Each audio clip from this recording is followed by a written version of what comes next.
하나님은 정말 내 편일까요? 샬롬, 아론 목사입니다. 우리는 하나님이 우리 편이라고 믿습니다. 그런데 가끔 그렇게 느껴지지 않을 때가 있습니다. 기도했는데 내가 원하는 대로 응답이 되지 않고, 말씀을 읽었는데 위로받기는커녕 마음이 불편할 때가 있습니다. 나는 내 선택이 맞다고 생각하는데 하나님께서는 멈추라고 말씀하시고, 나는 저 사람이 잘못됐다고 생각을 하는데 하나님께서는 저 사람을 용서하라고 말씀하십니다. 그럴 때 우리는 이런 생각이 들죠. 하나님 정말 제 편이 맞나요? 그런데 오늘 말씀은 다른 질문을 우리에게 던집니다. 정말 내 편인 사람은 어떤 사람일까? 내가 원하는 말만 해주는 사람이 내 편일까요? 아니면 내가 듣기 싫더라도 내가 잘못된 길을 가고 있으면 멈추라고 말해주는 사람일까요? 오늘 이사야 30장에 나오는 유다 백성들도 그런 상황에 놓여 있었습니다. 당시 북쪽의 강대국이었던 아수르가 남유다를 위협하고 있었습니다. 그러자 이 남유다는 살아남기 위해서 남쪽의 이집트와 손을 잡았습니다. 이집트의 군사와 병거들을 의지해서 이겨보려고 했던 것이죠. 사람의 눈으로 보면 현명한 선택이었습니다. 그런데 하나님께서는 말씀하십니다. 이집트를 의지하지 말고 하나님께로 돌아와라. 하나님께서 왜 이런 말씀을 하셨을까요? 바로 유다 백성은 하나님의 말씀을 듣고 싶어 하지 않았습니다. 10절에서 그들은 이렇게 말합니다. 우리에게 사실대로 말하지 말고 우리에게 격려와 위로만 해라. 참 이상한 말이죠. 사실을 말하지 말라고 합니다. 우리가 잘못하고 있다고 말하지 말고 우리가 잘하고 있다고 위로와 격려만 해달라는 것입니다. 그들은 하나님의 뜻을 알기보다는 자기네들의 생각이 맞다라는 것을 하나님께 인정받고 싶었습니다. 우리도 그럴 때가 있지요. 하나님, 이거 어떻게 하면 좋을까요? 라고 하나님께 질문하고 기도하지만 답을 정해놓은 때도 있습니다. 말씀을 읽을 때 우리에게 힘이 되고 용기가 되고 위로가 되는 말씀은 좋지만 회개하여라, 용서하여라, 이런 말씀들은 우리를 참 불편하게 만듭니다. 그래서 우리는 스스로에게 꼭 물어봐야 됩니다. 나는 진짜 하나님의 말씀을 듣고 싶은 것인지, 아니면 내가 듣고 싶은 말만 하나님께 듣고 싶은 것인지. 하나님은 유다에게 듣기 좋은 말만 하지 않으셨습니다. 13절에는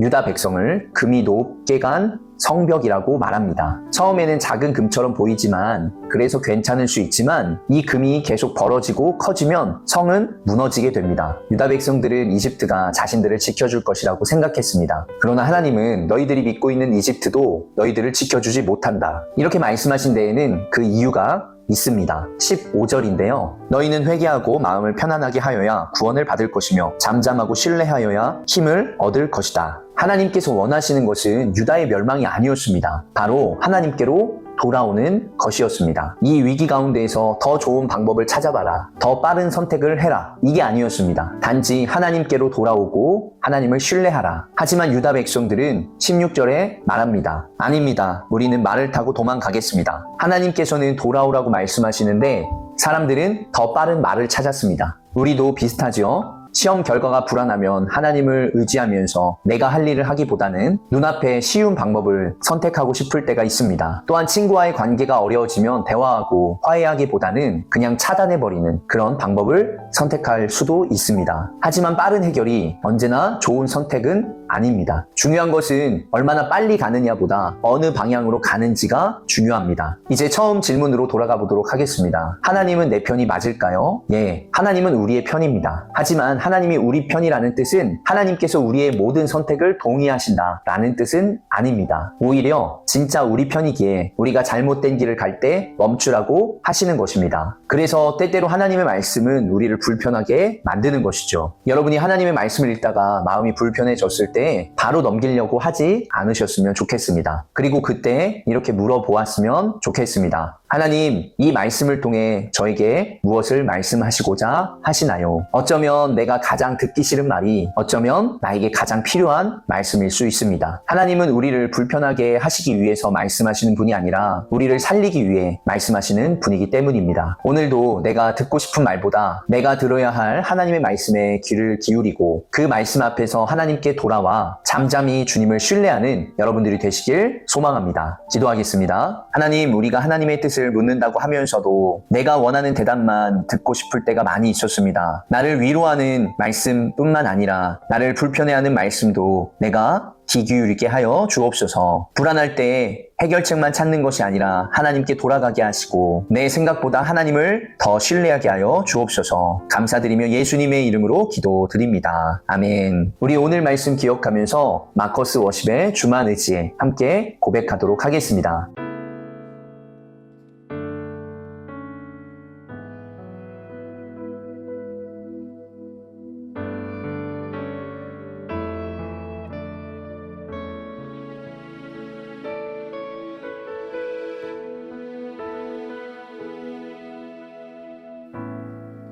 의지했던 모든 것 변해가고 억울한 마음은 커져가네. 부끄러움 없이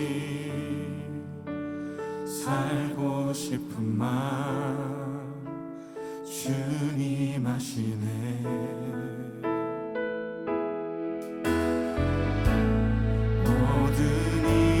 선으로 이겨내고 죄의 유혹을 따르지 않네. 나를 구원하신 영원한 그 사랑 그 신분에 날 붙드시네.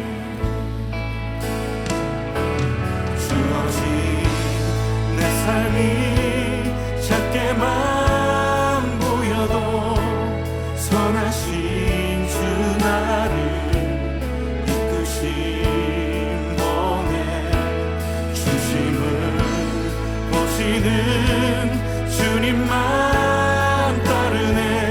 날 택하신 주만 의지해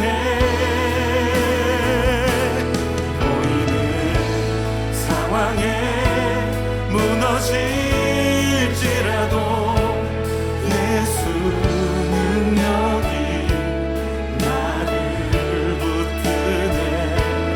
보이지 않아도 주님만 따르네. 내 평생 주님을 노래하리라.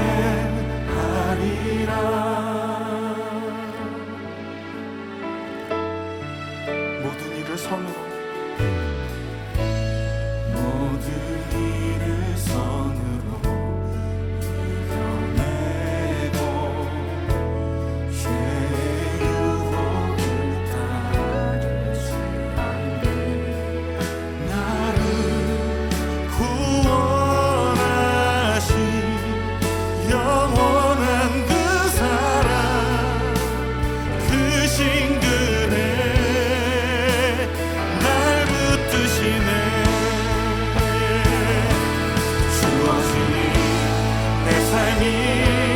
작게만 보여도 선하신 주 나를 이끄신 분의 중심을 보시는 주님만 따르네.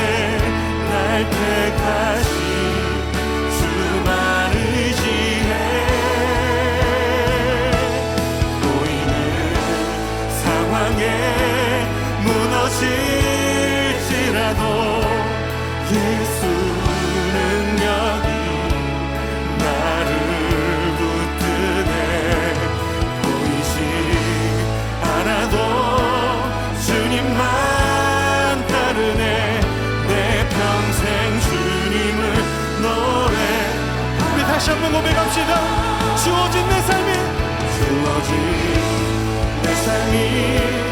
작게만 보여도 선하신 주 나를 이끄신 분의 중심을 보시는 주님만 따르네.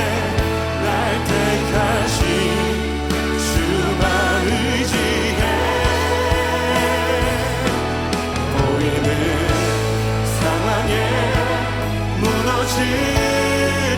않아도 예수 능력이 나를 붙드네. 보이지 않아도 주님만 따르네. 내 평생 주님을 이 시간 함께 기도하며 나아갑시다. 주님, 선하신 주님이 나를 이끄심을 믿습니다.